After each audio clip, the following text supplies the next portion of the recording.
Hello students, this is Chanda Ranjan from Department of Pharmaceutical Chemistry, the Oxford College of Pharmacy, Bangalore. Today I am going to discuss about qualitative analysis of an unknown sample. You will learn how to conduct the preliminary investigation of any unknown compound given in the lab and understand also how to confirm the presence of any compound. Here this is the compound that we are going to investigate in this video. You can see it is a white crystalline solid. What inference we get it can be a carbohydrate or acid, phenol, amine, higher hydrocarbons. It can be anything. Odor, if we see, I'll write here, no particular smell. So it can be an aromatic acid, amide, or a carbohydrate. We'll move after the physical appearance, color, and odor to the solubility characteristics. In this, we'll first see if it is soluble in water or not. So what we see, it is soluble in water, insoluble in 5% HCl, soluble in 5% NaOH, as well as soluble in ether. So, after the solubility test, we need to check to which group it belongs. I have already told you there are 7 groups, group 1, 2, 3, 4, 5, 6 and 7 according to the solubility characteristics. Here the compound is insoluble in water and soluble in ether as well as soluble in 5% NaOH. So it can be acids, phenols and imides that are the organic compounds present in the group 3. So what we will write? It is a group 3 compound which includes acids, phenols, imides and sulfonic acids. We will see the acidic or basic nature of the compound also. What we see that after dipping the blue litmus paper into the compound that is dissolved in the water, we got red color. This indicates it is an acidic compound. So it can be an acid or phenol.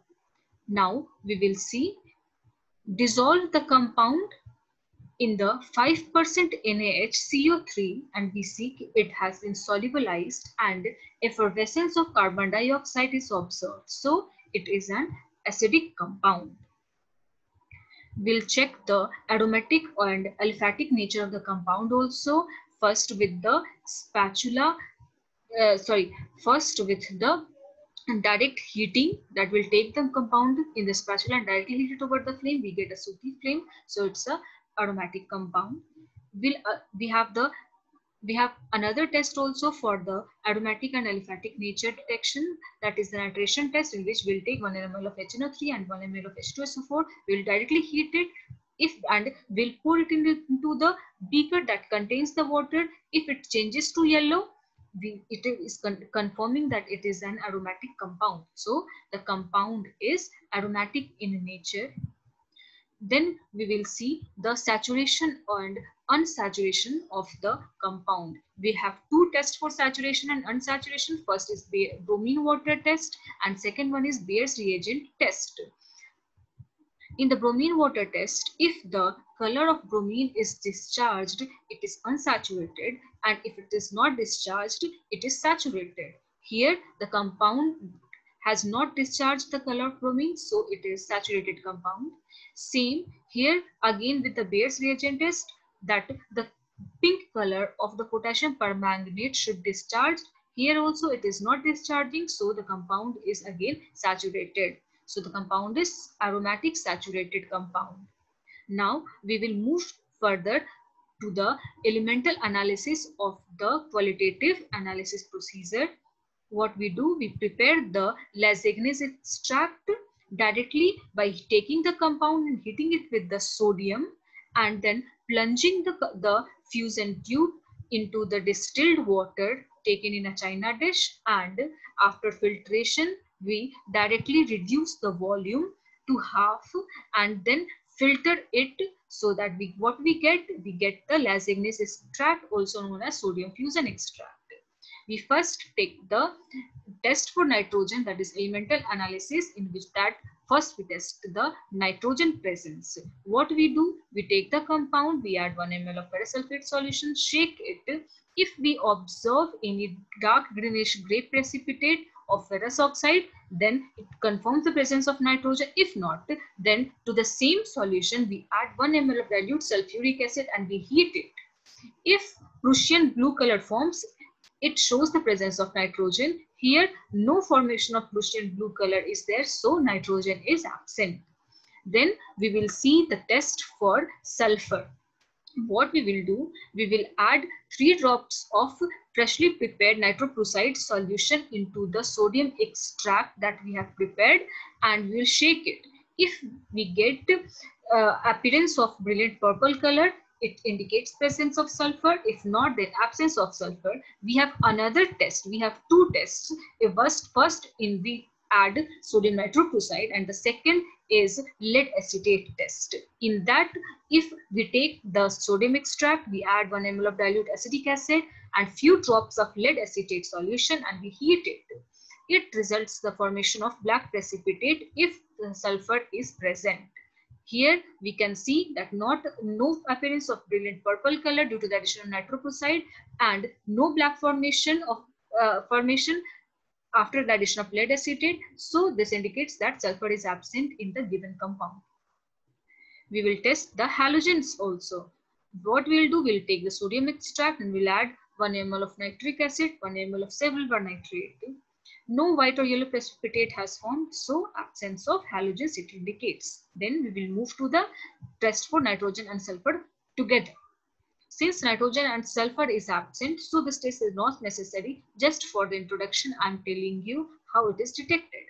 What we will do, we will take the sodium fusion extract and we will add 2 ml of dilute HCl and 1 ml of ferric chloride solution. Shake it. No blood red color formation is there, so nitrogen and sulfur both are absent.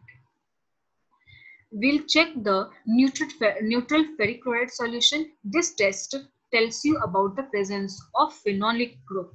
If purple color forms, here no purple color formed, so phenolic group is absent. So this was the basic preliminary investigation, which included the elemental analysis and solubility analysis.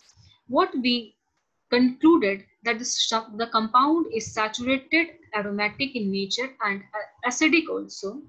The compound lacks presence of special elements, that is nitrogen, sulfur and halogens. The compound is insoluble in water, 5% HCl, but soluble in NaOH and ether, which shows that the compound belongs to group 3. I'm giving you the link where you can check the list of solubility groups organic compounds. So we are left with the possibilities of phenols and acids. That is, we are in the group 4 compounds are there. First are phenols, acids, imides and sulfonic acids. Phenols and acids, because we have imides can't be there because special elements are present. In phenols and acids, special elements are not there. So phenols and acids. We have also done the ferric chloride test, in which we did not get purple color. So phenols possibility is also removed. So what the possibility is, it is an aromatic carboxylic acid. So in the functional group analysis, we will perform the carboxylic acid test. For carboxylic acid, we have litmus paper test. Because it is an acidic, so it should turn the blue litmus red. What we see, that the blue litmus has changed to red. So what we conclude, we get that it is an acidic compound. We have fruity smell test, that is, it is ester formation. Carboxylic acid in the presence of alcohol and acid forms an ester. Here we are getting a fruity smell that indicates that the carboxylic group is present. We have another test for the carboxylic acid determination is the sodium bicarbonate test. What we will do, we'll take the sample and we'll dissolve it in saturated solution of sodium bicarbonate. We see that the evolution of carbon dioxide with brisk effervescence, that is the bubble formation that I have shown here with the small dots, it is indicating that carboxylic acid is present. We have the confirmatory test for aromatic compounds. We mostly have in the lab benzoic acid as aromatic carboxylic group. So we will do here the confirmatory test for benzoic acid. What we will do, we'll take the substance and we'll add concentrated H2SO4 and HNO3 2 ml each and heat it, and then pour it into the beaker containing water. After some time, a yellow solid separates out. If it does, then benzoic acid is confirmed. Here yellow, I'm showing yellow color, that is the benzoic acid that has separated out. We have another test for confirmation of benzoic acid. What we will do, we will take the sample and we will dissolve it in 5 ml of soda lime and we will heat it. Fumes of benzene starts coming. This indicates that benzoic acid is present in the unknown given sample. So this was the qualitative analysis of an unknown sample, that is benzoic acid. I hope you can understand from this video the basic idea how we perform a qualitative analysis of any unknown compound and how we prove that it is the certain organic compound. Thank you.